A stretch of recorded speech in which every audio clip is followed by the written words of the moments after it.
présidentielle du 22 novembre au Burkina Faso, 13 candidats dont le président Roch Marc Christian Kaboré, qui brigue un second mandat, ont été retenus selon le Conseil constitutionnel.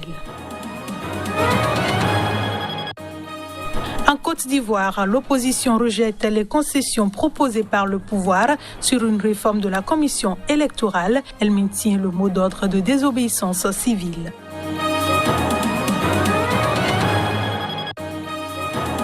Et puis le dernier duel entre Donald Trump et Joe Biden en course pour la présidentielle américaine s'est tenu ce jeudi, une rencontre beaucoup plus rationnelle que la première.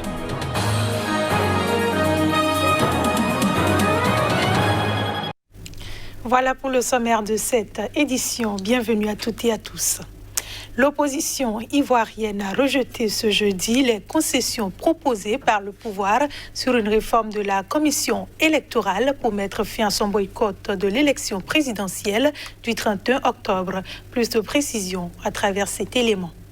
Les candidats de l'opposition maintiennent leur mot d'ordre de désobéissance civile et réitèrent leur demande de médiation internationale, a déclaré Maurice Kakou Gikawe, numéro 2 du Parti démocratique de Côte d'Ivoire, PDCI, principal mouvement d'opposition, lors d'une conférence de presse. Il s'exprimait au nom d'Henri Konan Bédié, ancien président et chef du PDCI, et de Pascal Affinguesson, qui dirige une partie du Front populaire ivoirien, FPI. L'opposition considère que les propositions du pouvoir ne correspondent pas à ces demandes, a expliqué Kikawe.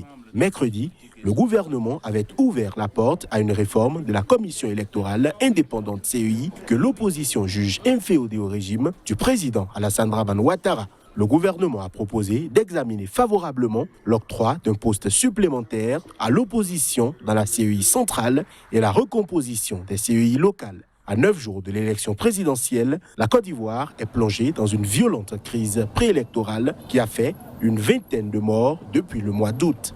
Au moins 7 personnes ont été tuées et une quarantaine blessées dans des affrontements intercommunautaires entre lundi et mercredi à Dabou, à 50 km à l'ouest d'Abidjan. Le président Alassane Dramane Ouattara, au pouvoir depuis 2010, se présente à un 3e mandat controversé, tandis que les candidatures de plusieurs figures de l'opposition ont été invalidées. L'opposition a décidé un boycott actif du processus électoral. La désobéissance civile continue et doit s'intensifier de manière pacifique pour mettre fin au coup d'État électoral, avait déclaré Pascal Affinguesson mercredi. Lors de violences à Lagos, la plus grande ville du Nigeria, des magasins ont été pillés, des banques détruites et des voitures brûlées après les tirs sur des manifestants qui ont suscité l'indignation internationale. La prison centrale a également été attaquée. Suivez. Le président nigérien Muhammadu Buhari est confronté à la plus grande manifestation de colère populaire que le pays ait connue depuis des années, après que les manifestations contre la violence policière se soient transformées en appel au changement à grande échelle. Le mouvement mené par la jeunesse puise dans la profonde frustration des Nigérians face aux inégalités et constitue un défi majeur pour l'élite au pouvoir. Ce jeudi a d'ailleurs encore été très tendu à Lagos et dans l'ensemble du pays. Des bandes en colère étaient encore présentes dans les rues de la mégapole où des quartiers entiers ont été mis à sac. Les casseurs ont notamment attaqué la prison d'Ikoyi en plein cœur d'un quartier riche de la ville. Les autorités ont par ailleurs indiqué que des casernes de pompiers, des ambulances, des banques et 100 bus ont été incendiés ces derniers jours.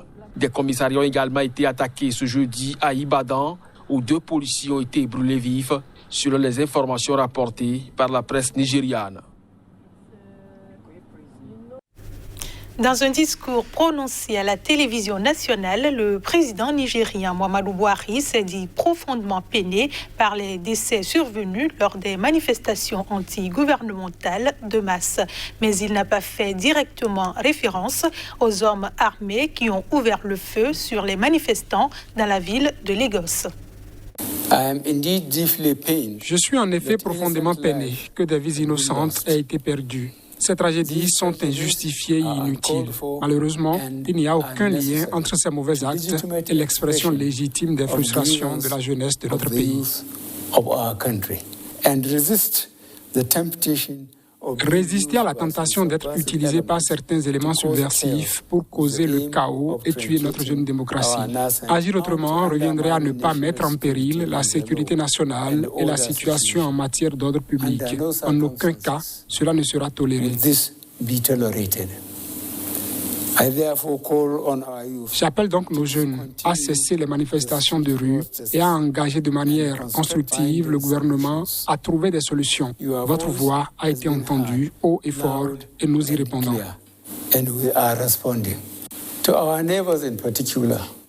À nos voisins en particulier et aux membres de la communauté internationale dont beaucoup ont exprimé leur inquiétude face à l'évolution en cours au Nigeria, nous vous remercions et vous demandons à tous de chercher à connaître tous les faits disponibles avant de prendre position ou de vous précipiter dans un jugement et de faire des déclarations hâtives. Je le disais en titre, au Burkina Faso, 13 candidats ont été retenus pour l'élection présidentielle du 22 novembre prochain. C'est ce qu'a annoncé ce jeudi le Conseil constitutionnel. Un seul nom sur les 14 candidatures transmises le 7 octobre dernier par la Commission électorale nationale indépendante CENI a été recalé pour non-paiement de la caution de 25 millions de francs CFA. Il s'agit de Kendo Aruna. Les 13 autres candidats, dont le président Roch Marc Christian Kaboré, qui brigue un second mandat, et les principaux favoris ont été retenus pour la présidentielle. Le chef de file de l'opposition, Zéphirin Diabré, et Di Komboigo, candidat de l'ancien parti au pouvoir sous l'ex-président Blaise Compaoré, et cadré Désiré Ouedraogo, ancien premier ministre de Blaise Compaoré, figure également sur la liste rendue publique, ainsi que l'ancien premier ministre sous la transition, le général Yacouba Isaac Zida en exil au Canada. Le scrutin présidentiel du 22 novembre prochain sera couplé à des élections législatives. Les experts de l'Organisation internationale de la francophonie OIF et de l'Union africaine UA ont estimé ce mercredi, après une semaine d'audit, que le fichier électoral du Burkina Faso était fiable pour des élections en confiance. Autre information, en Algérie, le référendum constitutionnel est prévu pour le 1er novembre prochain. Les citoyens sont appelés à se prononcer sur une révision de la Constitution censée fonder une Algérie nouvelle et répondre aux aspirations du mouvement de protestation populaire Irak. Dans la rue d'Alger, des affiches électorales promouvant le référendum constitutionnel. Les Algériens sont appelés à se prononcer le 1er novembre sur une révision de la Constitution censée fonder une Algérie nouvelle et répondre aux aspirations du mouvement de protestation populaire Irak. Il appartient aux Algériens et à eux seuls de traduire les aspirations qui se sont exprimées avec civisme et dignité en une vision politique avec des institutions aptes à la concrétiser, avait souligné le ministre français des Affaires étrangères en visite il y a quelques jours en Algérie. Si la réforme constitutionnelle se présente comme une nécessité, certains y voient un référendum du fait accompli. Nous soutenons le projet de révision de la Constitution et nous, les jeunes, nous devons être l'avenir de l'Algérie et nous sommes venus ici pour soutenir ce projet le 1er novembre. Il n'y a pas de constitution et il n'y en aura jamais. Nous resterons comme ça jusqu'à notre mort. Toute cette génération au pouvoir doit partir et laisser sa place à une autre. Personnellement, je ne pense pas pouvoir faire confiance à ce gouvernement qui n'a pas été élu et qui a été placé là de manière illégale. Je n'ai pas confiance en ces prochaines élections et ce référendum, donc je ne peux pas y participer. Je ne soutiens pas ce projet. Le projet de révision propose un changement radical du mode de gouvernance afin de préparer l'avènement d'une nouvelle république. Il prévoit de renforcer le principe de séparation et d'équilibre des pouvoirs afin d'épargner au pays toute dérive de despotisme tyrannique, de moraliser la vie politique et de rendre transparente la gestion des deniers publics. Le président américain Donald Trump et le candidat démocrate Joe Biden se sont affrontés ce jeudi pour le dernier débat présidentiel sur l'immigration, les questions raciales et le changement climatique. Alors que Joe Biden se place du côté du développement et des énergies électriques et renouvelables, Donald Trump insiste que c'est une solution coûteuse et qui cause beaucoup de problèmes.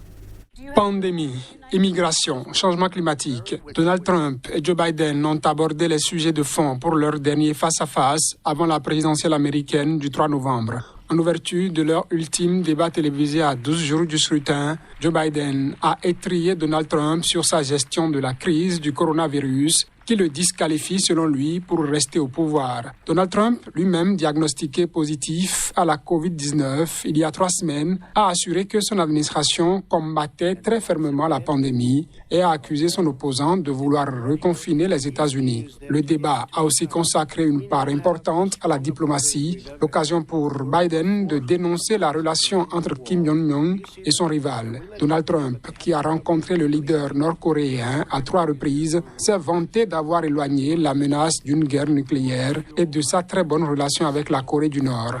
Le démocrate a aussi attaqué Donald Trump sur l'immigration, l'accusant d'avoir mené une politique criminelle vis-à-vis des enfants migrants. Selon une association américaine de défense des droits humains, les parents de quelques 555 enfants de migrants qui avaient été séparés aux États-Unis après avoir illégalement traversé la frontière n'ont pas pu être localisés. Le candidat démocrate a enfin pris un risque en assurant que, s'il était élu, il se détournerait progressivement de l'industrie pétrolière. C'est une sacrée déclaration, s'est moqué le républicain. En face, Donald Trump, qui tient régulièrement des propos climato-sceptiques, a assuré que les États-Unis n'avaient pas bénéficié d'un air et d'une eau aussi propres depuis des années et a balayé d'un revers de manche l'utilisation d'énergies renouvelables, assurant à propos de l'éolien. Ça tue tous les oiseaux. Le candidat démocrate à la présidence américaine Joe Biden a affirmé trouver le dernier débat de la campagne électorale l'opposant au président Donald Trump beaucoup plus rationnel que le premier. Ce sera tout pour cette édition. Merci de votre fidélité. Restez avec nous. L'information est en continu sur Sika TV.